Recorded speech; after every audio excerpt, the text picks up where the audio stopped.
Hi guys, and welcome back. Today I am working on this watercolor painting, very simply titled Rose. But I have been really in a groove with watercolors lately. I don't know what it is. Sometimes I hit a snag where I feel like I'm really fighting the medium and struggling with it. And other times I feel like I'm just really enjoying it and connecting with it, and it's behaving the way that I think it should. And this piece was one of those. I was just really feeling it. I was really enjoying it. So let's talk about the process of painting this, about the choices that I made and just the layering and technique, all the things that went into painting this painting. So to start off with, I did start this with a digital color comp. I talk about how that's not best, that you want to do color comps with the medium that you're using, but I am incredibly lazy when it comes to the beginning phases of a piece. I just really want to get to the final, and I'm not very good at following my own advice. So I want to get better at just taking the digital color comp that I very often end up doing and finding a way to make the watercolors match that a little bit better. That's something that I've been trying a few things out, and I've actually found some things that have worked. One of the big things is that when I'm working on the digital color comp, I need to make sure to desaturate it to a certain degree. I tend to work more saturated digitally, which isn't really surprising. You have much more of a range of saturation digitally than you do watercolors. So just bringing that down a notch and remembering that there is a ceiling to how saturated I can make my watercolors has helped tremendously as far as keeping it a little bit more in that range.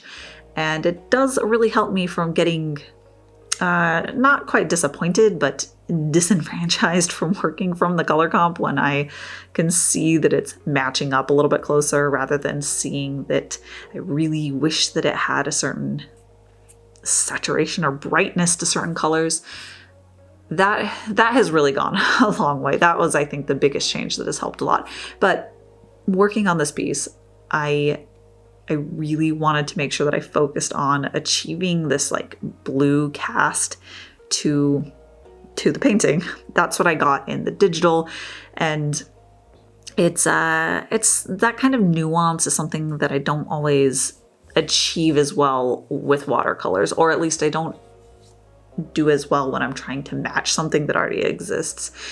So I wanted to try very hard to achieve that, to get that look, and I'm actually really happy with how it turned out. It ended up working, which I'm feeling very, very pleased about. It was a step in the right direction. It's something that I have struggled with, but it was really just, the key was thinking about it, which with each step.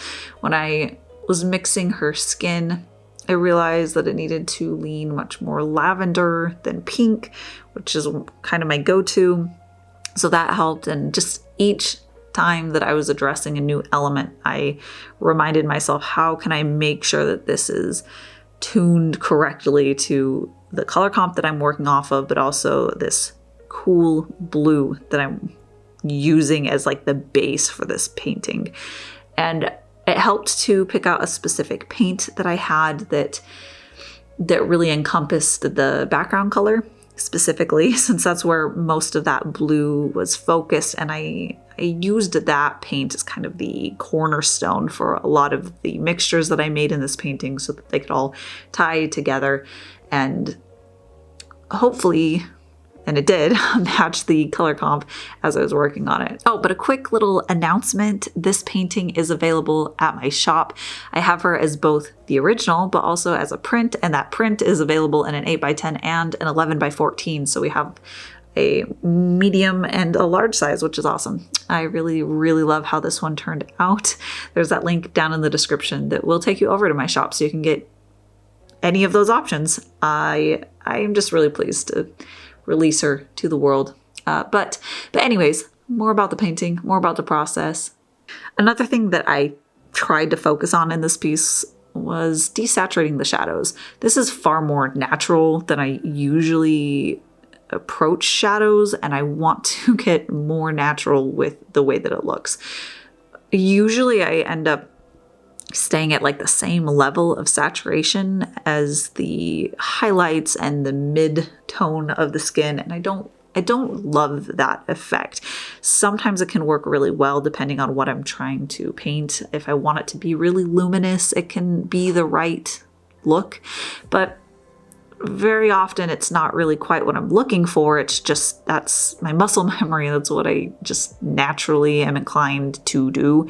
And part of it too is as you desaturate it, some of the paints that I use to desaturate tends to be a little bit more granulating, and I find that it has a way of making the painting look a little dirty or grungy. So I'm trying to work around that and find the right way to handle these darker paints, and I'm getting better at it. I'll say that. I'm practicing. I am happier with how the shadows end up looking on our skin for this. It's a step in the right direction. One of the things that does help a lot that I've found is actually mixing washes with my acrylic gouache, which I talk about all the time because I love it, but it works really great for darker shades. It has a very even distribution of the pigment, I guess you could say. I think it's pigment based, or maybe it's not. Anyways, it evenly distributes the color. So I find that it doesn't get that same like granulating quality that darker desaturated shadow colors that I own in watercolors has. And that allows me to build up those darker shadows with a lot more washes than I'm often able to with the watercolors. So I'm so much happier with that process. I love my acrylic gouache.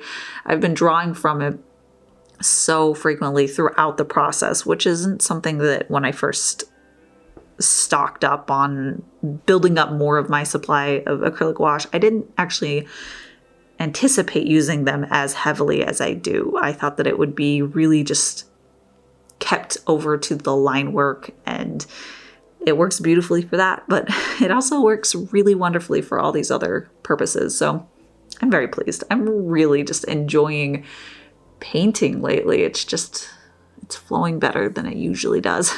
Jumping in and painting the rose was definitely the most reckless thing that I did in this piece. For the most part, I had everything pretty well planned out, how I was going to paint everything, what the colors were. I actually did a color swatch sheet I showed at the very beginning of all of the colors to make sure that they matched the digital comp that I had, which I forgot to talk about, but that was a big part of making sure that everything did fit. Is I thoroughly went through each element that was in this piece and then mixed different pigments and colors until I got the closest match, because you really will get a different effect depending on which blue paint that you use to mix with, say, your different red paints. You'll get different purples.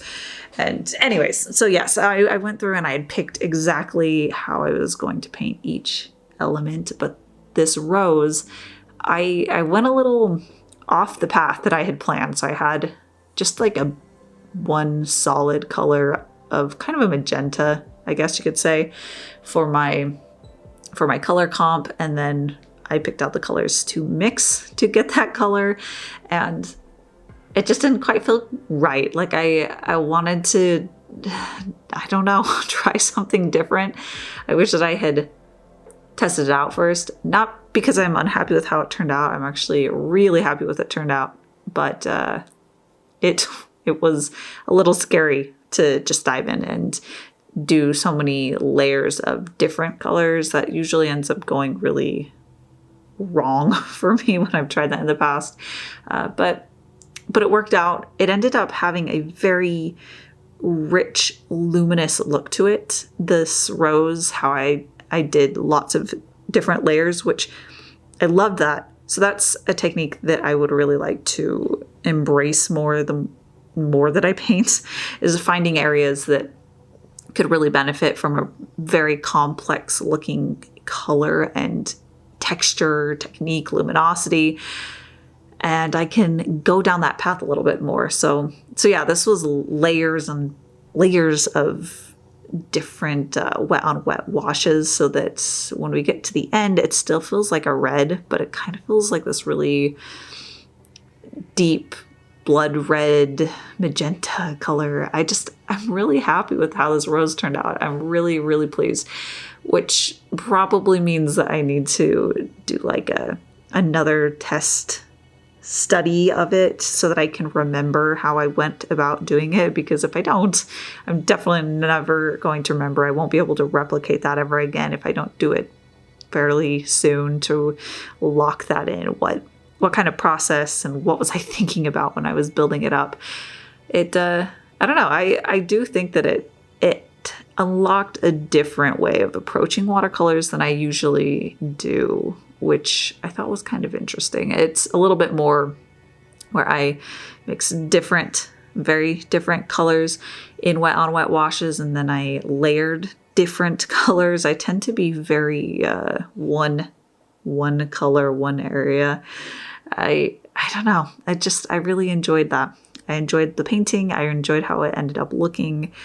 I need to do my very best to not go rogue like that and just paint it without testing it, because so many times in the past when I have done that, it's completely bombed and I've been deeply upset by that. So this is a lesson for me that I can learn from testing out new techniques, trying things out that are new and different and exciting, but maybe the best course of action is not to do it on the final product. And all of that is actually really hard to see in videos and pictures. I really wish that you could just like see it in person. The watercolors are just so luminous. They have that transparency, so you can see through the layers. When you're looking at an original, it has so much depth to it, which is, I think, so fascinating. One of my favorite things about watercolors.